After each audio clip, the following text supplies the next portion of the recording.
Okay, we'll make a start, I think.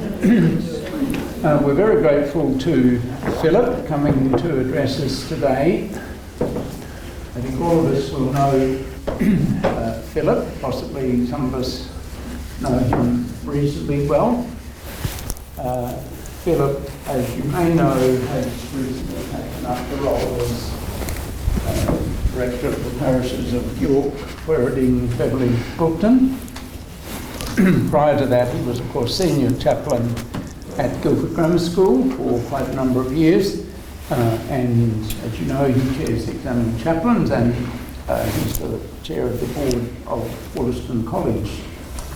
Philip is a man of many interests and talents, and he did his postgraduate doctoral studies in Cambridge and became senior tutor at St Hugh's College there. So Philip has come to speak to us today on the subject of the word in catechesis and teaching, and we warmly welcome you to speak to us, Philip. Thank you. Thank you very much, Rick. I bring you greetings from Holy Trinity in York and St Mary's in Beverley and St Mark's in Brookton and St Faith's in Queriden. A role in which I find it more difficult to get my steps up for the week, but I certainly have no trouble getting up the kilometres. I think I've done 11,500 presently. So at any rate, but that's fine. Someone was asking me before, and I thought I might just... I take services in both Queriden and York in the first and third weekends, because we do have a 5:30 p.m. service at one of the places there, and on the second and fourth we gather in Beverley and Brookton. This is the arrangement until Christmas, when after discussion with the church wardens, because this meant some movement on the part of worshipping communities away from their regular pattern. And in fairness to these people who, in some cases for over 20 years, or for much of last 20 years, they've not had a residential permanent clergy person, and to their great credit, they've been very good at conducting their services and getting on with conducting funerals and the like, and being supplemented by visiting clergy. I suspect, Rick, have you done a few trips out to the country? I know Julie certainly has. A few. Yeah. I had been doing Beverley and Brookton prior to taking on this role. So I'm very grateful to those lay pastoral ministers who've been doing that work very faithfully for a long time, and continue to do it, because we don't, just because Raymond doesn't turn up doesn't mean we don't gather for worship. They continue to gather for worship Sunday by Sunday in their regular times. It was a very interesting meeting with the church wardens when we determined the arrangements. People were very gracious about it, but it did mean, in the case of some, having to give up 50 years of tradition, which, in the church can be quite a bit for some people. At any rate. So I might well wonder why I accepted Rick's kind invitation to talk to you about this topic. There is no doubt, I think, deepening theological literacy for both the newly come to faith and in lifelong learning is important.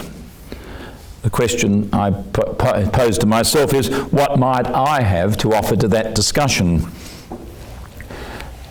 And of course, it's an issue with which I wrestle presently in my appointment as the priest in charge of what is in effect 4 parishes, certainly 4 shires, each with their ready local identities. And of course, if you know anything about rural Western Australia, this is not least reflected in their sporting teams, where towns and shires will go to great lengths to ensure that they have a football team to play, and they'll, for instance, the Queriden football team, the league team, which is the top grade, practices or trains here in Perth, because most of the players are in fact people from here. And in fairness to the people of Queriden, they are in fact people with a Queriden association. So it's not as though the coach has gone down St George's Terrace and looked for 18 or 19 healthy young men who might play for them. But these are very important sensitive identity, as are other sorts of associations.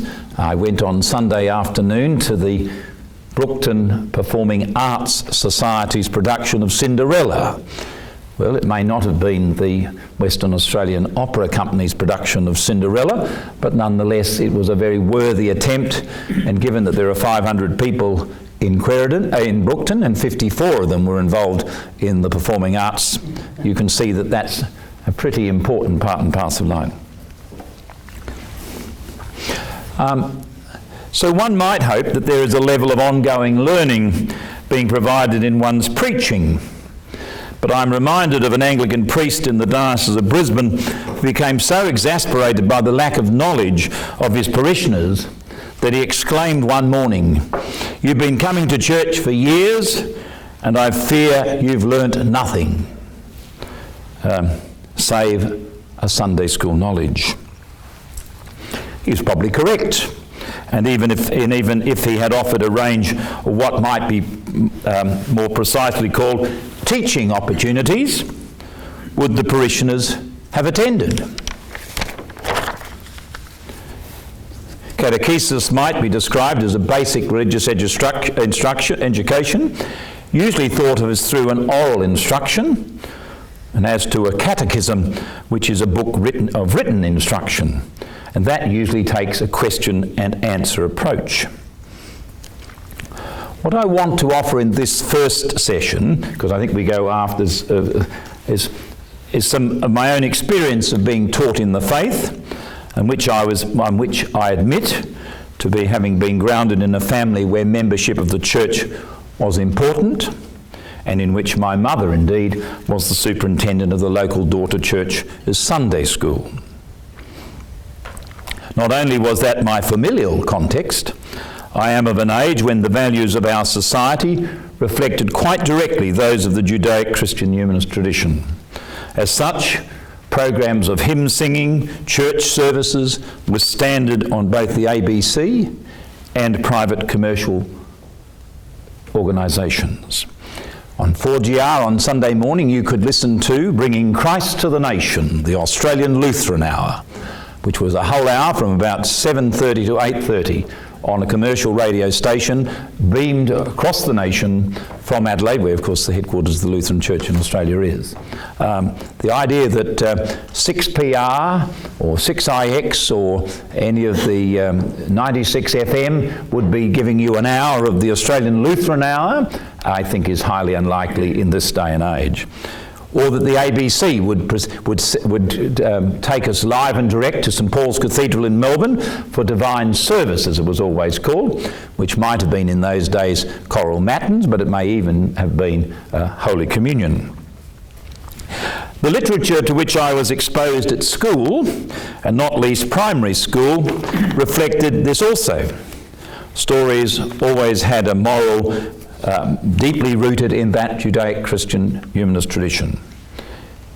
In primary schools, well indeed the Queensland ones, so-called Queensland readers, which I suspect were replicated in various forms throughout the states of Australia, stories suitable for common Christianity were also available and read, while in both primary and secondary schools, week by week, religious instruction lessons were provided by visiting clergy.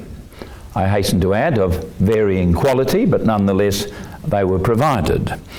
In the primary school to which I attended, they were invariably about Bible stories. There would be some sort of telling of the story and then some reflection on what that Bible story had to tell children. The Methodist minister who alternated with the Lutheran pastor at the school in which I went even taught us the entirety of St Mark's Gospel, which was no mean feat, and he also set an exam. And I remember getting one question wrong because I decided that the woman had not anointed Jesus' feet but had annoyed Jesus. I often think to this day, was there some truth in my analysis? In high schools, we were more likely to be exposed by the more savvy minister of religion to ethical and moral questions in need of their answers. And at Sunday school, we progressed through the junior, intermediate and senior classes where Bible stories were again the basis of the teaching, along with singing suitable hymns. Jesus loves us, for this we know, and what a friend we have in Jesus. Nothing worse than when you see it in a new upgraded version, because you realise you don't know the words anymore. Progression into the senior class, which occurred during your later years in primary school, meant you would be provided with the opportunity to learn the Catechism in the prayer book. And I'm sure there are some in this room for whom that means something. And which was seen as the basic requirement to be permitted to go into the confirmation classes, which were then conducted by your parish priest. And I well remember learning the Catechism, and though I no longer know the answers off by heart, I certainly retain something of them in my lifelong theological education. So, let me turn to the Book of Common Prayer. I'm reminded that people must have had good eyesight in those days, because I don't think they ever got much bigger than this. And there's a little section called the Catechism. Are you all familiar with this little document? Very good. So you will all know the answers to these questions I'm about to ask you. So, or as it's known, a catechism, that is to say an instruction to be learned of every person before he be brought, unsurprisingly, not inclusive language in my version, to be brought to be confirmed by the bishop.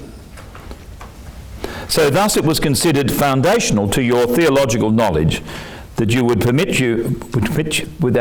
you to be confirmed, and therefore, as it was, adult membership of the church.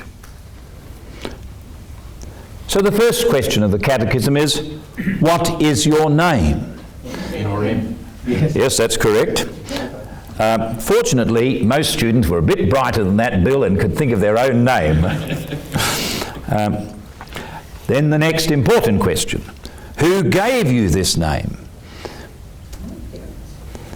My godparents, my godfathers and my godmothers in my baptism, where I was made a member of Christ, the child of God, and an inheritor of the kingdom of heaven.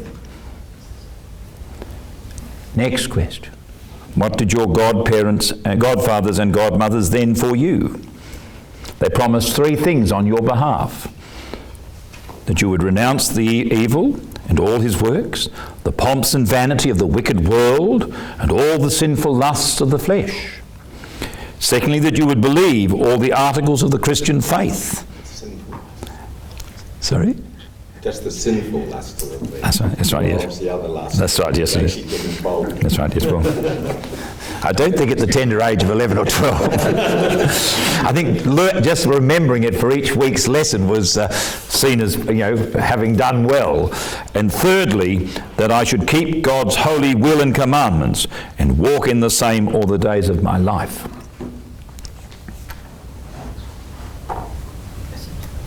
And then the next question, dost thou not think that thou art bound to believe and to do as they have promised for thee? Of course you say, yes, verily, and by God's help so I will.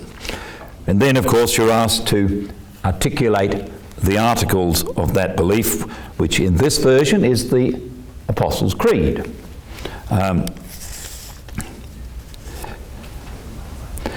then you're asked, of course, to give an explanation, a bit like the session we've just had.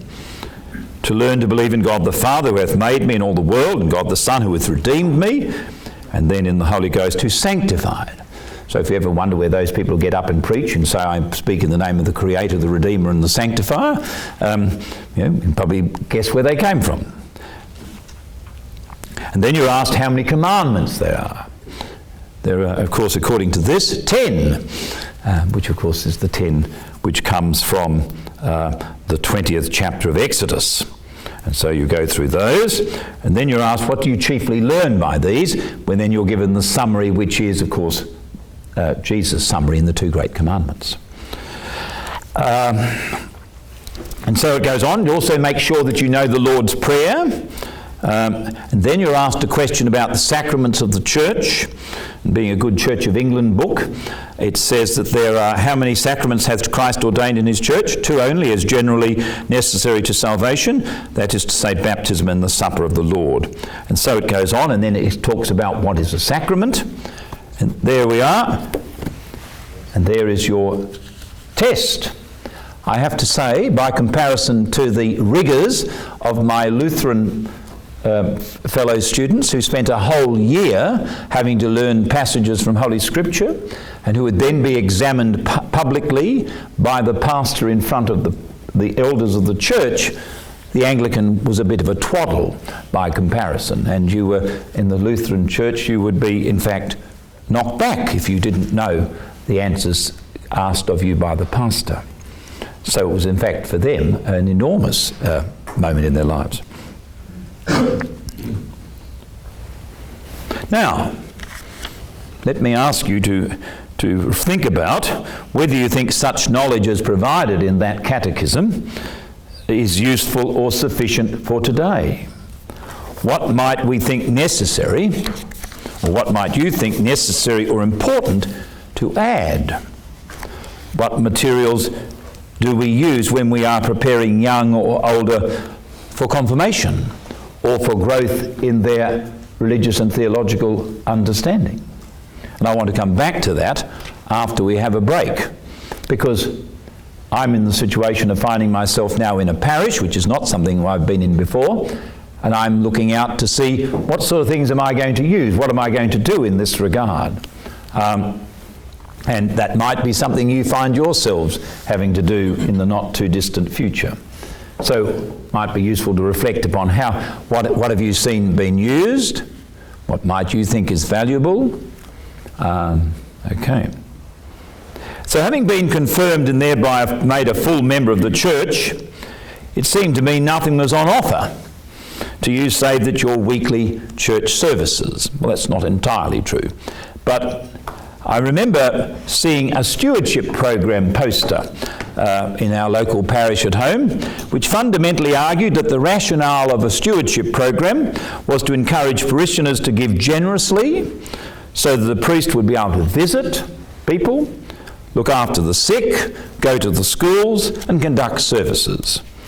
There was no suggestion that part of that stewardship required any effort on the part of the lay person. Their energies would have been taken up in the Ladies' Guild, the Mothers' Union, the Men's Fellowship, the choir, the Servers' Guild, the Flower or Linen Guild, or whatever else was going on.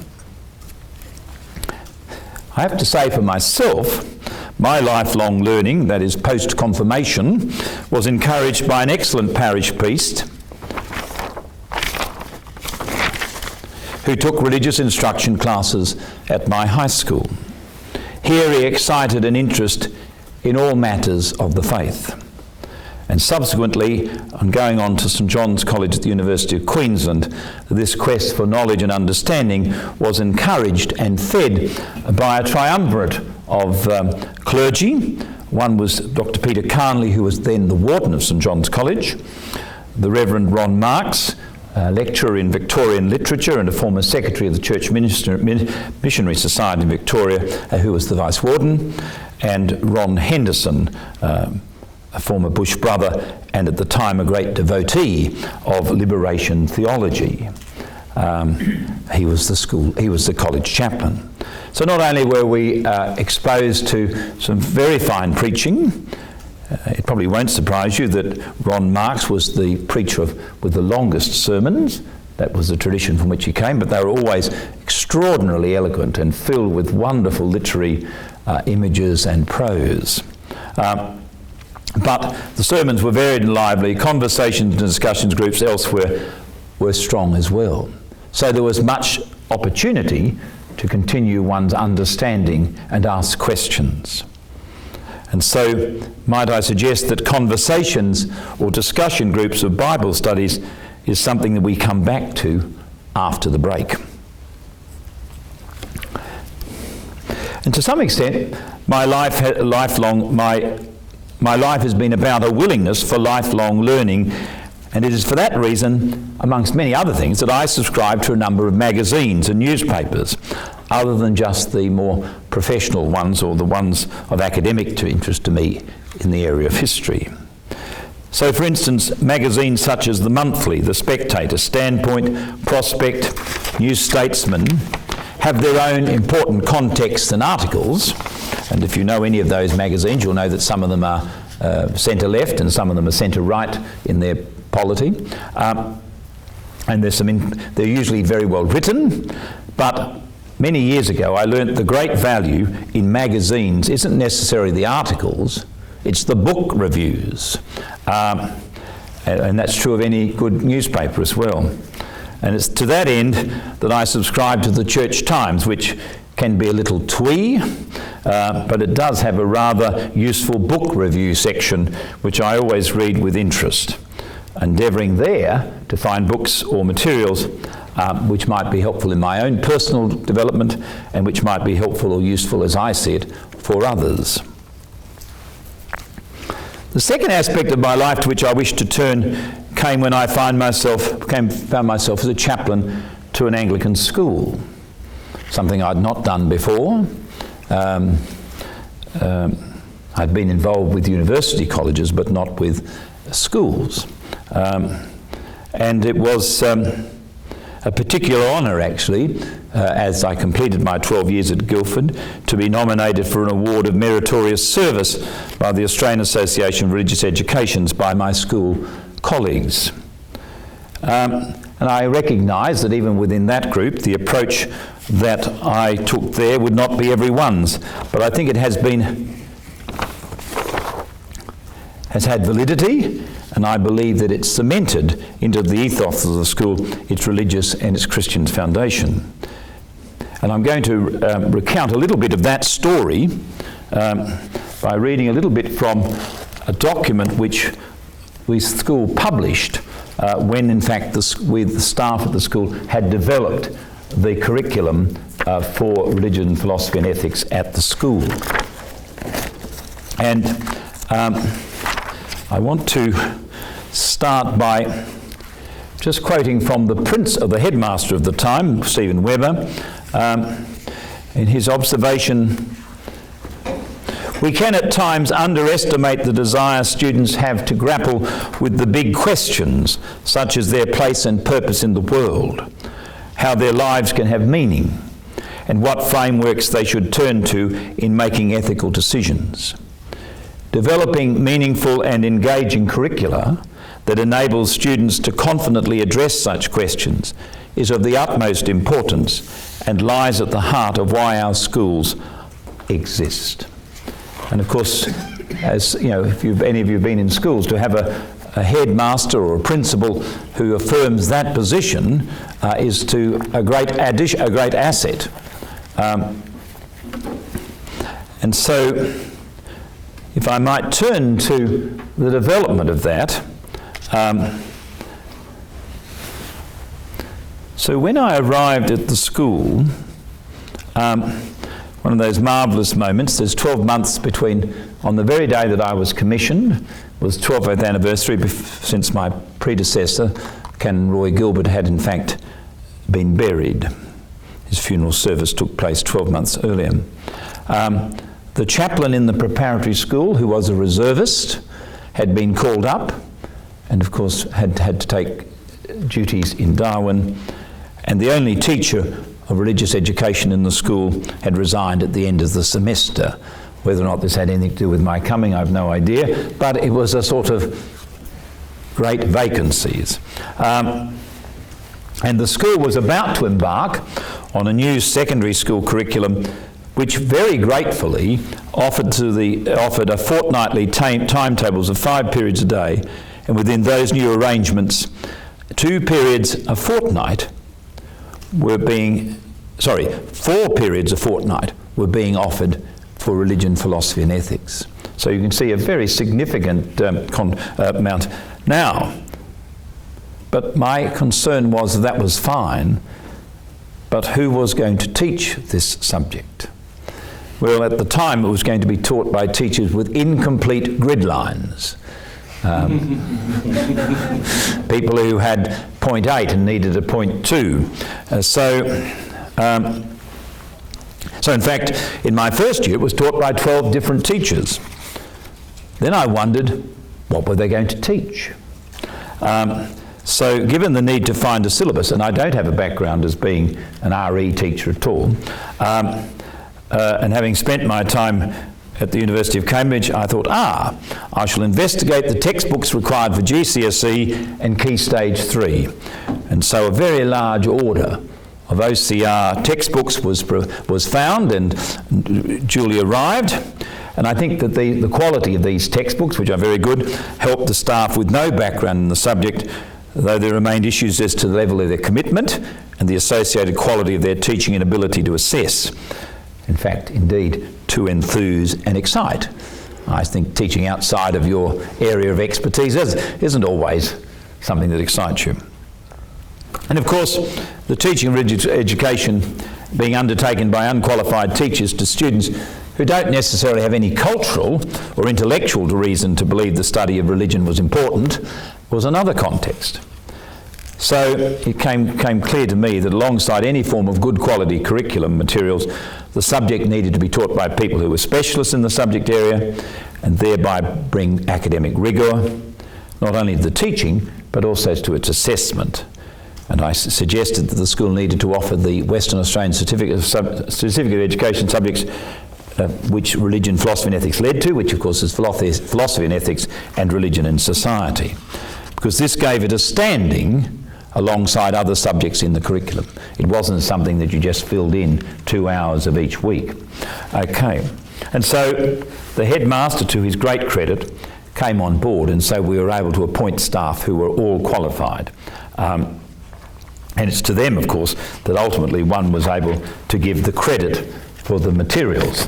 They were the ones, they were young and enthusiastic, and they built up the curriculum. And it's interesting to reflect on some of the subjects that they did, which I think will probably provide the students with a good grounding, even if they may have at times not thought it was all they wanted. But so we looked at not only the life of Jesus, we looked at Christian rituals and festivals, myths, stories and parables, religion, reason and revelation, symbols and stories, prejudice, the relationship of science and religion, the question of good and evil, ethical frameworks you might use, the nature of war and peace, wealth and poverty, matters of life and death, and we also investigated other world religions. So pretty comprehensive, and I suspect Andrew no more or less comprehensive than that which goes on at PC, I suspect. It's the sort of thing, yeah. One of my favourite statistics to provide to Australian students who on hearing it are in some disbelief is that 88% of the world's population would identify as religious. That, of course, is most Australian students, is not most Australian students, or in fact the Australian public's understanding of the world in which we live. What they used to find even more grating was when I suggested to them that by 2050, that figure would rise to about 92%.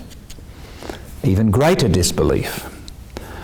Thus, for people of an increasingly secular Australia, they find themselves in an increasingly religious world, one in which those with whom they live and work in a very global and interconnected world actually care about religion and probably expect people to be religious.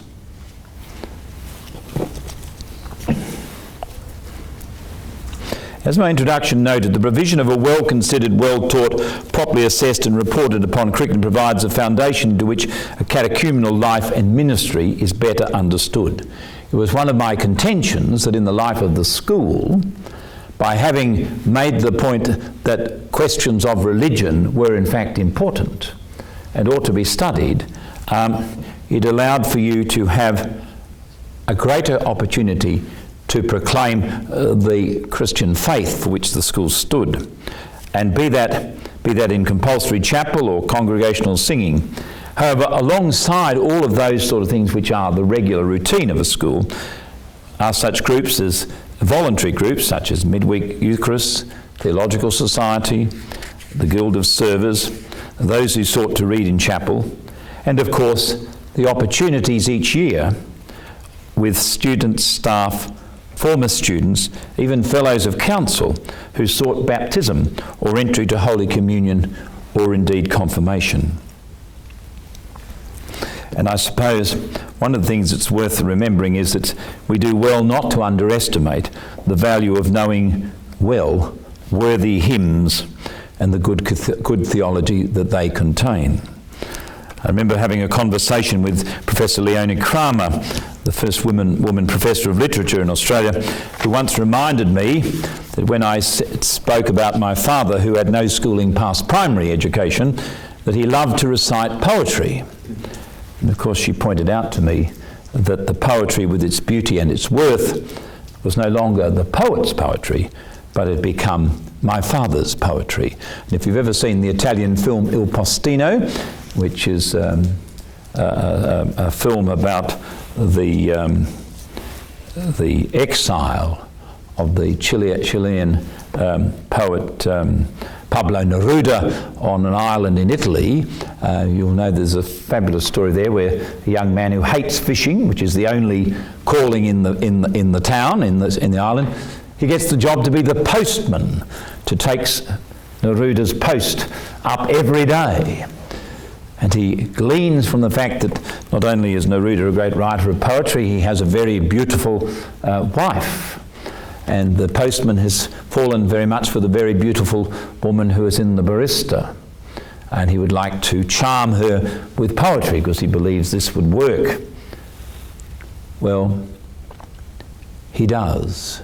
But much to the annoyance of Pablo Neruda, who believed he was training the postman to write good poetry, of course, it won't surprise you that the crafty, cunning postman thinks, why should I compose good poetry when it's all there for me to use from Neruda, who gets very angry about this, and says, well, no, that's not your poetry.